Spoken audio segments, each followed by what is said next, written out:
Abhan SH MH, anggota Komisi Yudisial RI.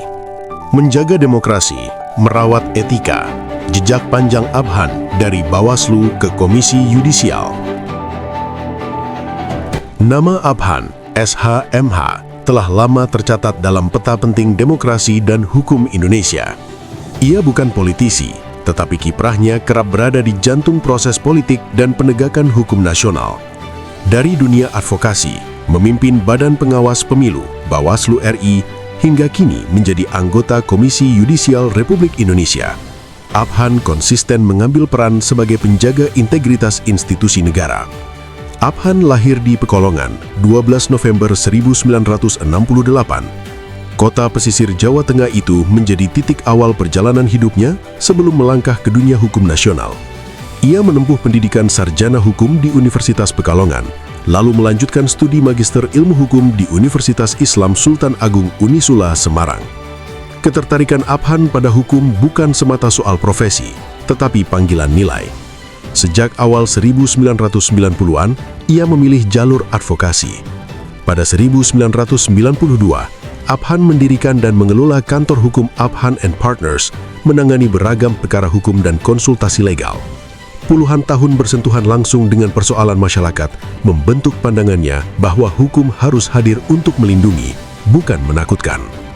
Hukum itu bukan sekedar teks undang-undang, tetapi alat untuk menjaga keadilan dan martabat manusia, ujar Abhan dalam satu kesempatan. Aktivisme dan semangat reformasi. Momentum reformasi 1998 menjadi fase penting dalam perjalanan Abhan.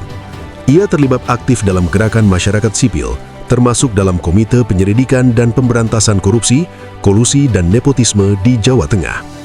Aktivisme ini meneguhkan posisinya sebagai figur yang menempatkan integritas dan keberanian moral di atas kepentingan pribadi.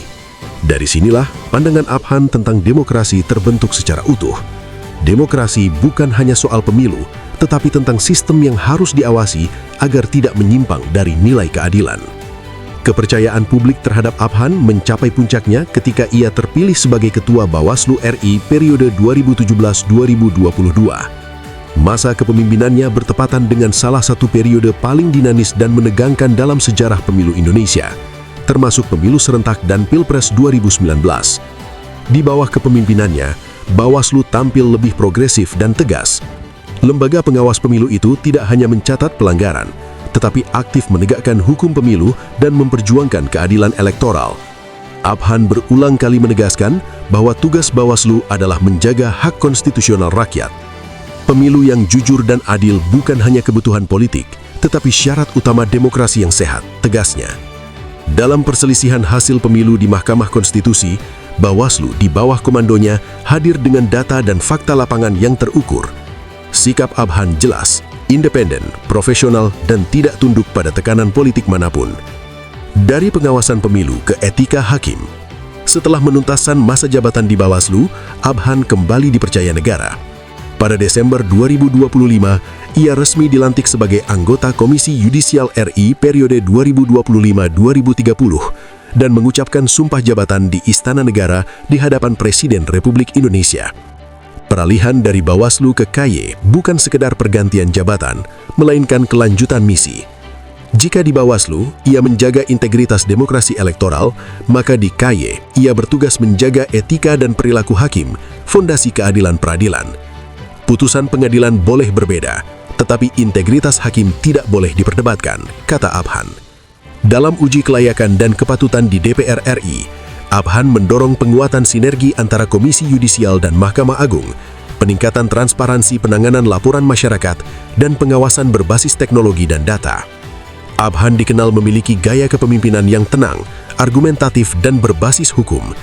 Ia tidak gemar polemik, tetapi tegas dalam prinsip. Baginya, lembaga negara harus dijalankan dengan profesionalisme, akuntabilitas, dan keberanian moral. Penghargaan dari berbagai pihak termasuk Dewan Kehormatan Penyelenggara Pemilu dinilai sebagai pengakuan atas kontribusinya dalam memperkuat tata kelola kelembagaan dan etika publik. Merawat kepercayaan publik.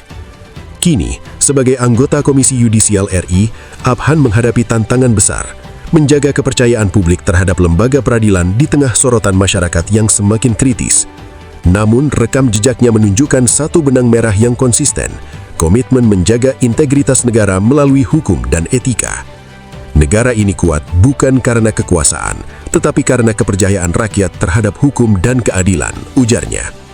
Dari ruang advokasi, bilik pengawasan pemilu hingga pengawasan etika hakim, Abhan memilih jalan sunyi namun menentukan, menjaga demokrasi dan merawat etika demi masa depan hukum Indonesia.